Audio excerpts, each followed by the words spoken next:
Obrigado por nos acompanhar nesta transmissão do culto a Deus na Primeira Igreja Batista do Pará.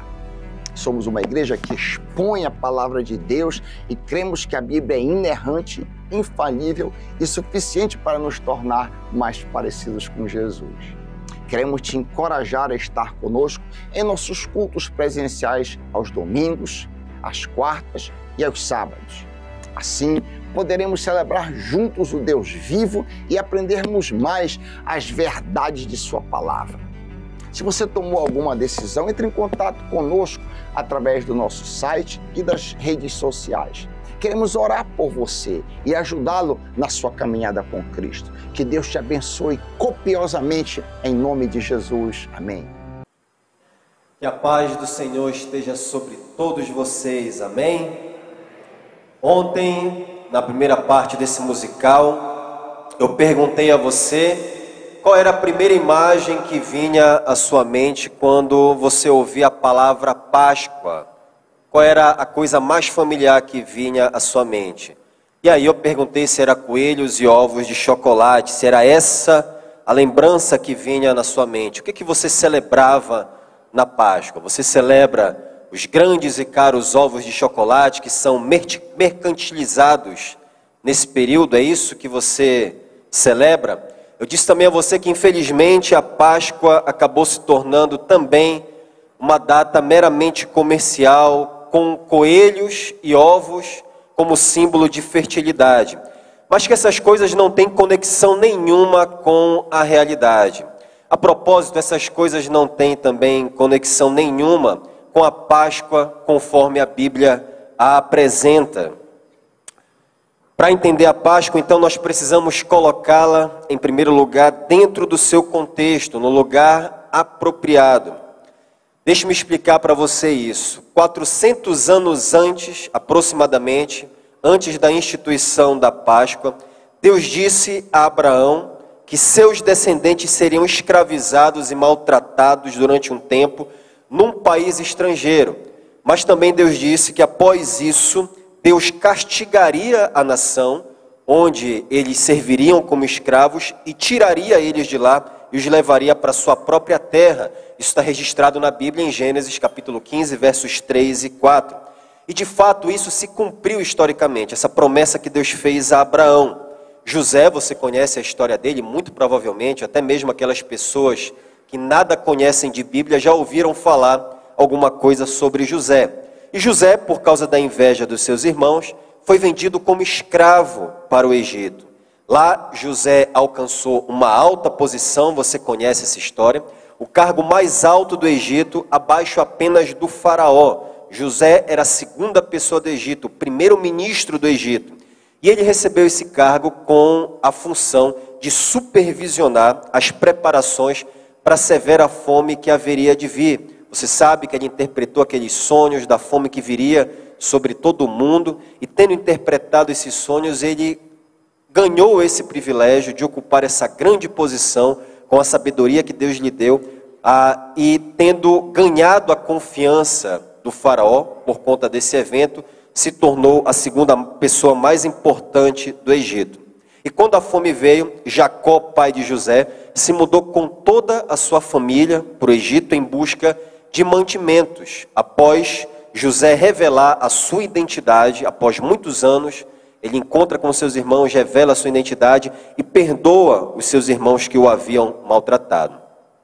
O livro de Êxodo, então, começa quando o faraó se sentiu ameaçado pelo crescimento numérico e a prosperidade dos hebreus. Tinham filhos em grande número. As mulheres hebreias eram muito prósperas e isso preocupou o faraó.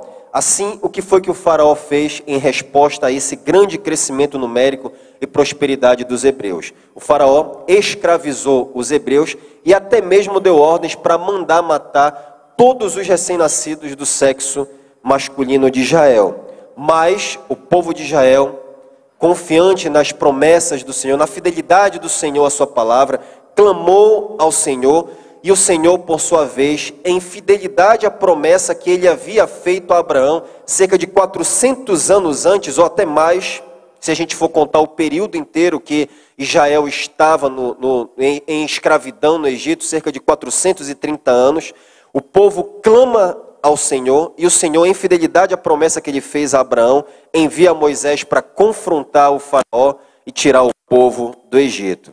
Mas você sabe que o faraó se recusou a libertar o povo, e então o Senhor enviou 10 pragas contra o Egito. Na praga final, na 10ª praga, Deus declara que, abre aspas, Êxodo 12:12, naquela mesma noite passarei pelo Egito e matarei todos os primogênitos, tanto dos homens como dos animais. Para que naquela noite, Êxodo 12:12, eu li aqui. E para que os primogênitos dos israelitas não fossem mortos em continuidade, o Senhor ordenou que no final da tarde um cordeiro fosse sacrificado. Eu estou resumindo para você o que está lá em Êxodo capítulo 12 em diante. Em seguida, Deus também ordenou que os israelitas, os hebreus, passassem do sangue do cordeiro nas laterais e nas vigas superiores das portas das casas. E também, naquela mesma noite, ordenou que eles comessem a carne do cordeiro, juntamente com ervas amargas e pães sem fermento. Isso daqui está especificamente, exatamente em Êxodo capítulo 12, versos 7 e 8. Assim, Deus matou todos os primogênitos do Egito. Deus enviou um anjo da morte para matar todos os primogênitos do Egito, tanto a filhos dos egípcios quanto as primeiras crias dos animais. E Deus fez um trabalho completo. Não sobrou ninguém. O trabalho de Deus foi completo naquela noite. E Deus, tendo feito um trabalho completo, passou, no entanto, sobre o seu povo ao ver o sangue nos umbrais e nas laterais da porta. Naquela mesma noite, os judeus saíram do Egito após mais de 400 anos de escravidão. É nesse contexto que Moisés instituiu a Páscoa como memorial da libertação do povo hebreu do Egito. Páscoa, em hebraico, significa passagem, significa passar por cima. Deus, naquela noite trágica para os egípcios, passou por cima da casa dos israelitas, não entrou na casa dos israelitas para matar os primogênitos dos israelitas, mas entrou apenas na casa dos egípcios e matou os primogênitos e as primeiras crias dos animais de todos os egípcios. É nesse contexto, então, que a Páscoa é instituída. Essa festa se tornou a festa mais importante do calendário judaico. E o símbolo dessa festa era uma refeição com carne de cordeiro, como eu disse, ervas amargas e pães sem fermento. Tudo isso é um retrato profético, uma antecipação, uma prefiguração simbólica da libertação infinitamente maior que Cristo conquistaria para o seu povo. É por isso que quando João Batista viu Jesus, ele exclamou lá em João capítulo 1, versículo 29, eis o Cordeiro de Deus que tira o pecado do mundo. Jesus Cristo foi traído, preso, crucificado e morto durante uma celebração da Páscoa judaica em Jerusalém. A última Páscoa que ele iria celebrar em vida com os seus discípulos. Ele morreu na sexta-feira, permaneceu sepultado no sábado pascual e ressuscitou. Na Páscoa judaica comemorava a libertação temporária e física da antiga aliança. A ceia do Senhor comemora a libertação permanente e espiritual da nova aliança. Portanto, nós cristãos, a rigor, nós não celebramos a Páscoa judaica. A Páscoa ela é uma festa do calendário judaico, como nós temos a festa dos tabernáculos, a festa dos pães asmos, a festa da colheita, a festa do Pentecostes, etc. Tudo isso daí fazia parte do calendário judaico. Nós cristãos, nós não estamos sob a antiga aliança, nós não estamos no Antigo Testamento, não temos, nós cristãos, na nova aliança, como o antigo Israel, um calendário religioso ordenado por Deus com dias designados para ordenar o seu nome. Tudo isso tinha o seu lugar de importância. Tudo isso fazia parte da antiga dispensação, mas eram apenas sombras da realidade. Nós já temos hoje a realidade. A realidade para a qual a Páscoa apontava, nós já temos. A data da Páscoa foi institucionalizada no calendário litúrgico cristão no primeiro concílio de Nicéia em 325 depois de Cristo. No entanto, nós aproveitamos essa data, assim como o Natal, para anunciar Jesus Cristo, o verdadeiro Cordeiro de Deus que tira o pecado do mundo. Essa é uma excelente oportunidade quando as pessoas estão interessadas em ouvir sobre Jesus, em aprender mais sobre Jesus, em celebrar a ressurreição de Jesus. E você está aqui essa noite, muito provavelmente por essa razão. Jesus é o verdadeiro Cordeiro, cujo sangue foi derramado na cruz, e esse sangue impede que Deus derrame a sua ira definitivamente sobre o mundo. É o sangue de Jesus que faz com que Deus passe por cima do seu povo e o seu juízo não caia sobre nós. Jesus é o Filho unigênito de Deus que morreu por nossos pecados para satisfazer a justiça de Deus. A Páscoa aponta para isso.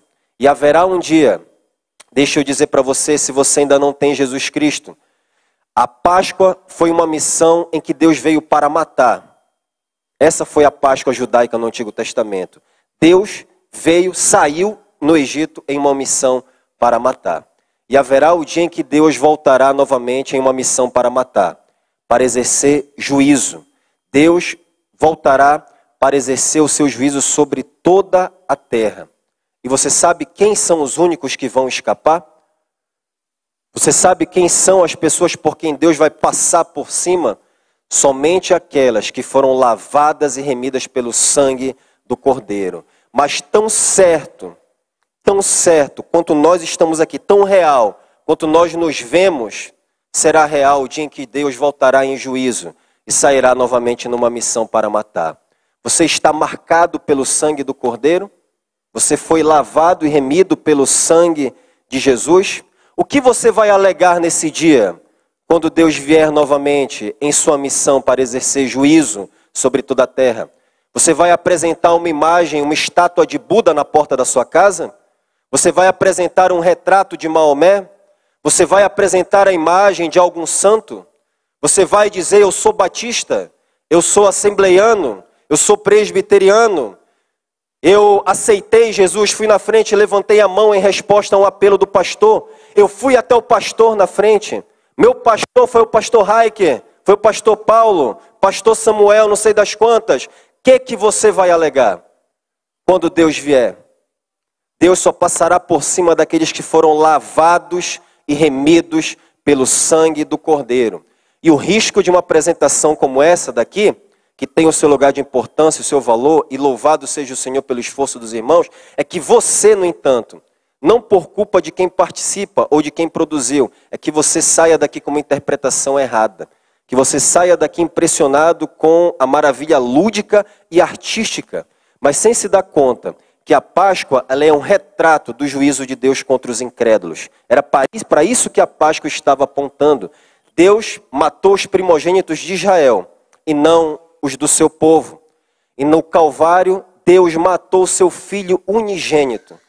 Deus amou tanto o mundo que matou o seu próprio Filho unigênito no Calvário, dizendo, eu ainda levo o pecado a sério, para que todo aquele que nele crê não morra, mas tenha a vida eterna. Essa é a mensagem da Páscoa. E sabe como você pode ter certeza que Deus vai passar por cima de você, que o juízo não vai te alcançar, que o juízo passará por cima de você, porque Deus ressuscitou Jesus Cristo dentre os mortos. Deus aceitou o sacrifício que Cristo entregou. E quando Deus o levanta dos mortos, Ele está dizendo que Cristo não tem pecado, que Cristo viveu uma vida perfeita, que Cristo era inocente e que Cristo não poderia ser retido pela morte. E ao levantar Cristo dos mortos, Deus está carimbando que aceitou o seu sacrifício. É isso que significa a ressurreição de Jesus. Este Jesus esteja certo, disse Pedro em Atos, que foi crucificado. Deus o fez Senhor e Cristo. Deus o levantou dentre os mortos e o fez Senhor e Cristo. Jesus é o Cordeiro de Deus. Jesus é o Salvador, Jesus é o Senhor, Jesus é o Alfa e o Ômega, Jesus é aquele que foi morto, mas vive para todo sempre pelos séculos dos séculos. Jesus é aquele que virá com grande poder e glória sob as nuvens do céu, como o relâmpago que sai do Oriente e se apresenta no Ocidente para julgar todo aquele que vive, e passará por cima apenas daqueles que se arrependeram dos seus pecados e creram que o sangue de Jesus Cristo é suficiente para fazer com que Deus afaste o seu juízo.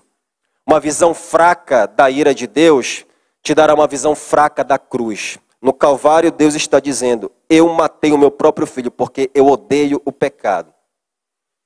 E é essa maneira de nós recebermos o amor de Deus. E a Páscoa vem anunciando isso. Vem anunciando que Deus amou o mundo de uma maneira tal, a ponto de crucificar o seu próprio filho, não os romanos, não sendo vítima de Satanás, não foi o diabo que fez isso. Assim como no Antigo Testamento, não é dito que Deus apenas permitiu que a calamidade caísse sobre os primogênitos. Não é dito que foi o diabo quem matou os primogênitos de Israel. O que nos é dito é que Deus fez aquilo. Foi Deus quem veio sobre o Egito. E na cruz foi Deus quem veio sobre Jesus. Não foram os romanos. Não foi o diabo que fez aquilo. Mas foi a ira do próprio Deus caindo sobre o seu Filho amado. Por amor a nós. Para que nós não recebêssemos o castigo divino. E na cruz não foram apenas 10 pragas que caíram sobre Jesus. Mas todas as pragas do inferno caíram sobre Cristo. Toda a ira de Deus completamente esgotada em Cristo Jesus. É por isso que você o vê ajoelhado no chão do jardim Getsêmani, dizendo: Pai, se possível, afasta de mim esse cálice. Do que Jesus está com medo aqui? O Salvador, o Senhor, está amedrontado no chão do Getsêmani? Pelo quê? Pela cruz de madeira? Que os ladrões e os apóstolos enfrentaram posteriormente e bravamente anunciando e confessando Jesus. Lembrem que estava um ladrão do lado de Jesus, zombando de Cristo enquanto ele estava na cruz. Não parecia um homem aterrorizado, mas aqui nós vemos o capitão da nossa salvação, de joelhos no jardim Getsêmani, ajoelhado, clamando: Pai, se possível, afasta de mim esse cálice. O que fez Jesus tremer? O que tinha naquele cálice? A ira de Deus estava naquele cálice. Foi isso que fez Jesus suar sangue. Nenhum homem jamais suportou a ira de Deus.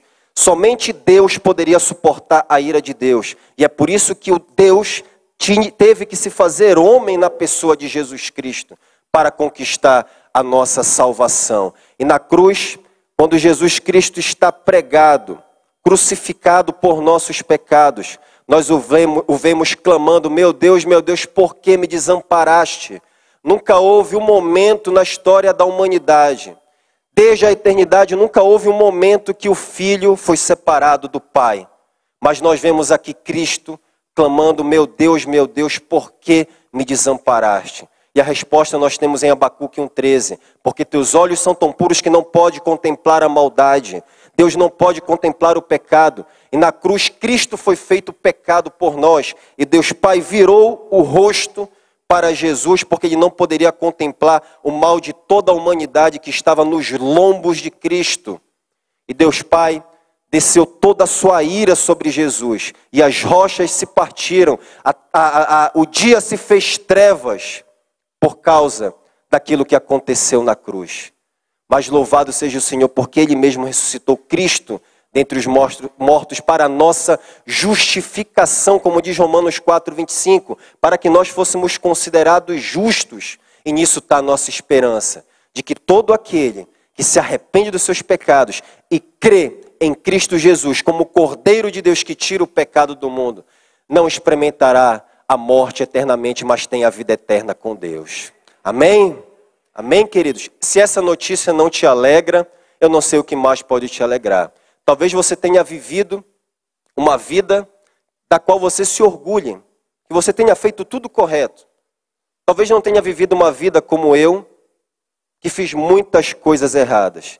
E para mim, essa é uma notícia de grande esperança, que em Cristo Jesus Deus é por nós. E se Ele é por nós, quem será contra nós? Só há um que nós devemos temer. Só há um que nós devemos temer, diz Lucas, aquele que tem poder para lançar a alma no inferno. A esse nós devemos temer somente. E é em Cristo Jesus que nós podemos ser aceitos pelo Pai como filhos amados, assim como Cristo é seu Filho amado. Eu quero orar aqui com você para que essa mensagem chegue com poder no seu coração, para que Cristo coloque o seu Espírito em ti, para que nós possamos nos encontrar no dia do juízo, guardados debaixo das asas do Todo-Poderoso, escondidos na sombra do Onipotente, do grande juízo de Deus que virá sobre a terra. Pai, muito obrigado porque em Cristo Jesus nós podemos nos aproximar do Senhor como Pai. Muito obrigado. Nós não tememos o Senhor como juiz, nós não tememos a morte, nós não temos medo do juízo. Nós nos alegramos na esperança da glória que temos em Cristo Jesus. Nós bendizemos o Senhor pela morte de Cristo pelos nossos pecados, pela ressurreição do teu Filho amado, com quem nós temos vida e vida em abundância. E nós seremos ressuscitados com Cristo, aquele que é o primogênito dentre os mortos, aquele que vive e reina pelos séculos dos séculos. E nós aguardamos a tua vinda, no mesmo corpo que o Senhor subiu glorificado. Nós aguardamos sermos buscados pelo Senhor. Nós que somos bem-aventurados por termos crido, ainda que não tenhamos visto. Ora, Maranata, vem, Senhor Jesus. Vem nos buscar, vem nos receber. E nós queremos nos preparar para a esperança que nos aguarda na glória com o Senhor. Oramos assim em nome de Jesus. Amém.